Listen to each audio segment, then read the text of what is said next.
Today I'm going to show you how to make a superfood that'll last a lifetime without refrigeration.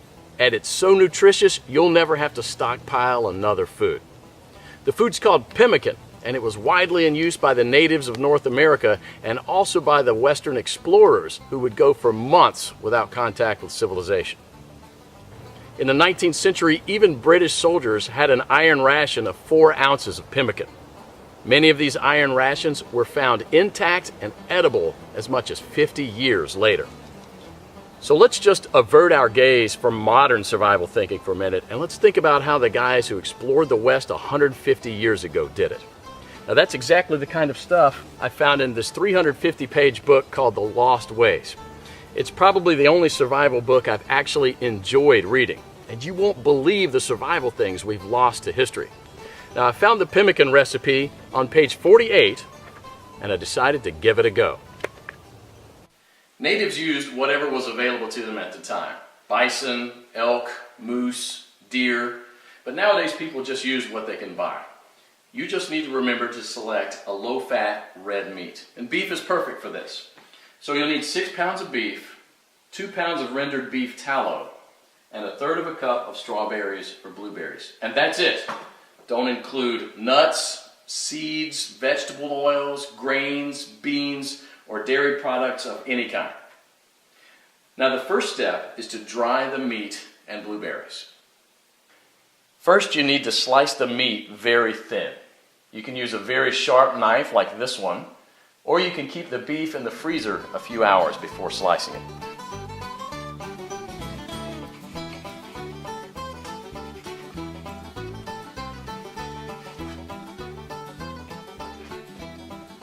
If you don't have a dehydrator, you can set the oven to the lowest possible temperature, around 130 degrees,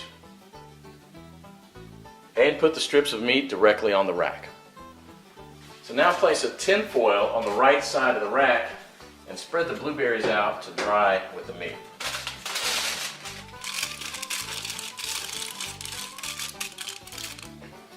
Place the rack back inside and crack the oven door to prevent moisture buildup. Let this dry for about 15 hours or until it's crispy. 150 years ago, people dried their meat by building a wooden pyramid over a small fire and hanging the meat slices on that. After 15 hours, this is what you should get. Toss it in the food processor until it becomes a powder. Do the same with the blueberries. In the old days, they grind it with a rock to crush it into a powder. Generally, well-dried meat will weigh just slightly less than 1/3 of its raw weight. Therefore, 6 pounds of raw lean meat will yield about 2 pounds of thoroughly dehydrated meat. For our next step, we need to cut the fat into small pieces about a 1/2 inch square.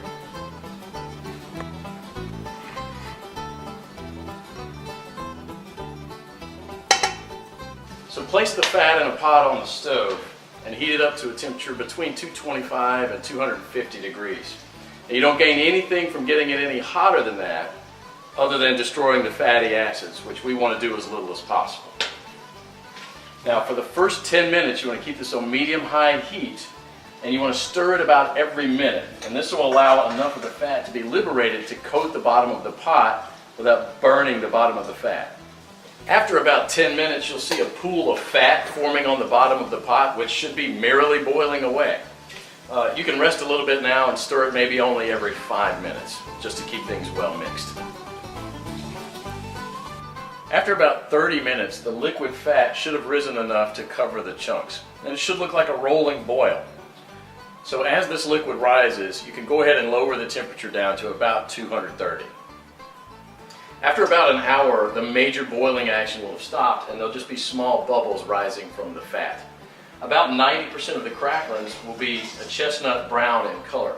So use a strainer to separate these and set them aside with salt to enjoy as snacks later. They're really, really good.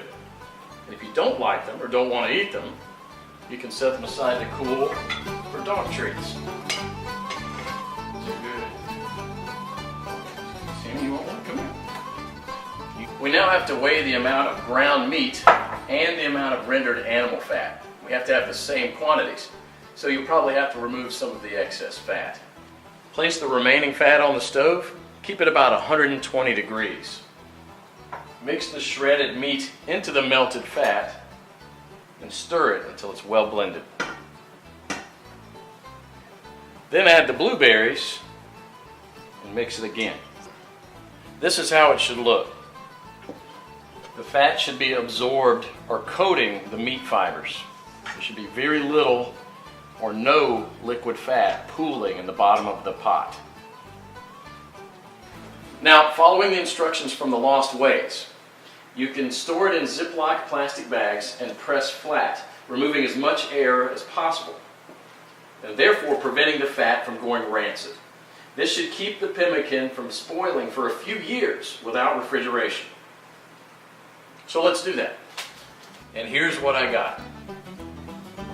Pemmican is the ultimate survival food, no matter if you want to bug out or bug in.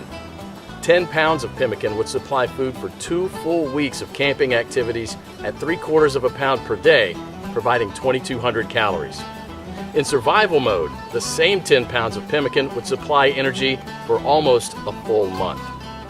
This was just one awesome chapter in the Lost Ways, but you won't believe the survival skills we've lost to history. And that's what this book is all about, saving our forefathers' skills. But I actually realized it's also about saving ourselves from the shallow world that we live in. Click below to find out how you can get your hands on one of the greatest books of this century.